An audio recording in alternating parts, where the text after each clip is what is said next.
review tonight on Budweiser Black Crown. This is supposed to be Budweiser's answer to craft beer because they've taken a hit to their sales because of craft beer, probably in the area because of us. And I think in western area, like western Kentucky, Tennessee, it's up like 20%. It happened about the time we started doing this. I'd like to think at least 3% of that is us. Yeah. But anyway, it's a 6%. IBU is pretty much non-existent. It is still Budweiser, but they put a little bit of care into the process. The smell is, for me, just a very sweet, malty smell, and it's very, very, very subtle. You got to try to smell something.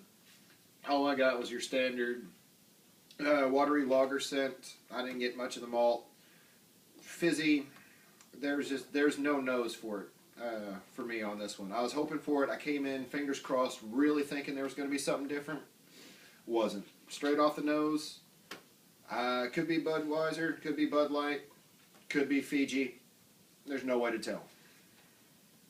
Pretty good. I mean, the aroma, you don't get the riciness that you get with Budweiser.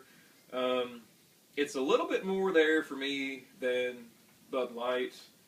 Bud Light doesn't have much of an aroma. This has a little more than that. The flavor, it's kind of like Bud Light times 2.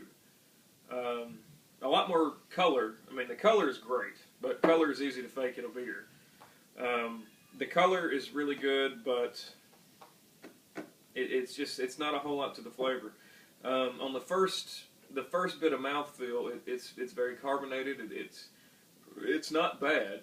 The very first flavor that I do get is a good flavor, but it quickly starts going downhill from just not from good to an aftertaste that I really don't like, and it's teetering right now for me. Right up front on this one, direct impact. It actually, for the first time, there's a Budweiser product that has flavor. It actually makes itself known. I got a bit of a caramel start to it. Actually, pretty good. A little bit of sweetness to it. I think that may be where the caramel flavor itself came in at. Just quickly starts fading away. Towards the end, you get the beechwood finish that's very common with Budweiser, and it's disappointing because of the fact that they're going to be pouring money into this as to something new. And that's where they got me on it. I was hoping for it. That first initial flavor comes in, you think, man, this is going to be brand new. Winds up being the same thing. End of the day, this is taking the same tired car on a different route to get to your destination. When you get there, it's the same beat-up Buick, and you're going to try to say it's brand new. To me, this is about like what you said. They put some time into it, and it's not as bad as the other offerings that they do have. But it's pretty much, for me, Budweiser with less rice. That's all it is for me. It's just a less ricey version of Budweiser.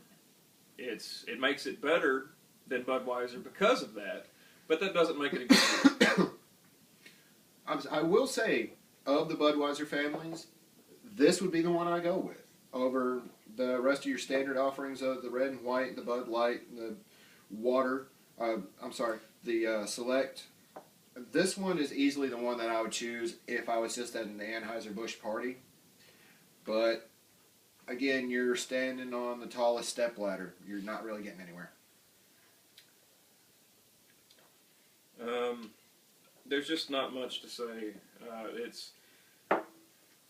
They're trying, and they're in the right direction, but when they're when Anheuser-Busch tries to make money, they're not going to care enough to put enough time into it, because then they're going to lose money. This is not a good offering. It's better, but it's still not good. For me, this is meh. Keep trying. Yeah. I mean, that's really where I'm sitting on this one is, the brewery, you're the big dogs. You're leading in all the sales. You have the biggest budgets. You could really devote time and money to creating something fantastic and still rope in just ridiculous profits from all your others. This could have been it. I know you're going to market it like this is going to be the big thing, but it's not, guys. Better than the rest, right direction, still middle of the road. It's like being the tallest midget. It's like winning the Special Olympics. You may win, but I'm not going there. no. I'm not going there. Okay. I did the tallest step ladder. You know, you got 3 steps rather than 2. Well, but how many midgets are going to be on our YouTube channel? I don't know, but I want them all to feel welcome. They are welcome. I know, but I don't want to call them out like that. When did midget become derogatory? I don't know. Midget is only derogatory if you take it derogatorily. Yeah, that's not a word. Is that not a word? Sure it is now. I don't want to offend you.